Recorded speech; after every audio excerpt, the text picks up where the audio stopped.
சாய் பக்தர்களுக்கு என் அன்பு வணக்கங்கள். ஓம் சாயராம்.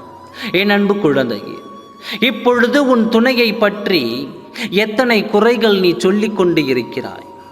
அவர் இரக்க குணமற்றவர், மற்றவரின் எண்ணத்தை புரிந்து கொள்ளாமல் தான் என்ற அகங்காரத்தில் நடந்து கொள்பவர், பாசமின்றி இருப்பவர் என்று 1000 குற்றச்சாட்டை நீ வைத்து கொண்டு தான் இப்பொழுது இருக்கிறாய். சுற்றி இருப்பவர்களிடம் உன் துணையிடத்திலும் நீ குற்றம் கண்டுபிடித்து கொண்டே இருந்தால் உன்னை சுற்றி வெறுமையே தான் மிஞ்சும். உன்னை சுற்றி மனிதரே இல்லாத நிலையை நீ உணர்வாய். என் அன்பு குழந்தையே, குற்றத்தை மன்னித்து இது போல செய்ய விடக்கூடாது என்று எச்சரித்த பின்பு அதை அப்படியே விட்டுவிட வேண்டும்.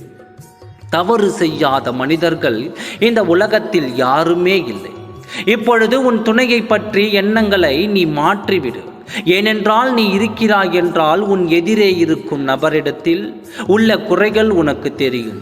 அதுபோலத்தான் உன் எதிரே இருப்பவர்களும் உன்னிடத்தில் இருக்கும் குறைகள் தெரியும். நீ செய்தது அவர்களுக்கு தவறு என்று தெரியும். அவர்கள் செய்தது தவறு என்று உனக்கு தெரியும். இதுதான் மனித வாழ்க்கை. முதலில் நாம் தவறு திருத்தி கொண்டாலே மற்றவர்கள் சரியாக இருப்பார்கள் என்று உன் சாயப்பா இந்த வேலையை உன்னிடம் சொல்லிக் கொள்கிறேன். இன்று உன் துணையிடம் நான் பேசினேன். உன் துணை உன்னை பற்றி சொன்ன ஒரு விஷயம் எனக்கும் உன்மேல் வெறுப்பாகத்தான் இருந்தது. இப்படித்தான் நீ செய்யும் தவறு உனக்கு தெரியாது. தெரிந்தும் தெரியாமலும் செய்யும் தவறை பிறர் சுற்றி காட்டினால் அவர் மீது கோபப்படாமல் தன் தவறை ஏற்றுக்கொண்டு திரும்பும் அந்த தவறை நடக்காமல் பார்த்து கொள்ள வேண்டும். குழந்தையே, உன்னால் யாரும் மனவேதனை அடையக்கூடாது. உன்னால் யாரும் கண்ணீர் விடக்கூடாது. இதை மட்டும் மனதில் வைத்துக்கொள். உன் துணை உன்னை பற்றி என்ன சொன்னார் தெரியுமா? நீங்கள் இருவரும் இணைய வேண்டும் என்று உன் துணையுடன் நான் பேசினேன். அப்பொழுது அவர் மனதில் இருக்கும் விஷயங்களை கேட்ட பின் எனக்கு உன் மீது வெறுப்பாகத்தான் இருந்தது.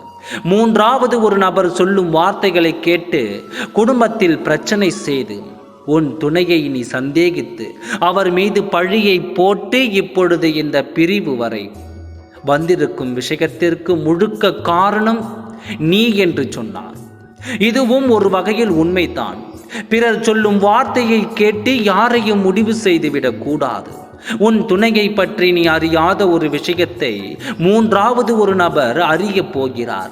இந்த பழக்கம் மிகவும் வெறுக்கத்தக்க பழக்கமாகும்.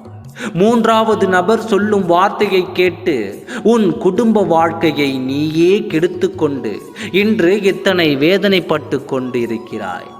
இதை தான் உன் துணை என்னிடம் கூறினார். சந்தேகம் என்பது காட்டு தீயை போல, அதை யாராலும் அடைக்க முடியாது. சந்தேகத்தை வெளியில் எடுத்து போட்டு உன் துணையின் மீது நம்பிக்கையை வை. அப்பொழுது உன் வாழ்க்கை மீண்டும் தொடங்க ஆரம்பிக்கும். நல்லதே நடக்கும். ஓம் சாயராம். நன்றி, வணக்கம்.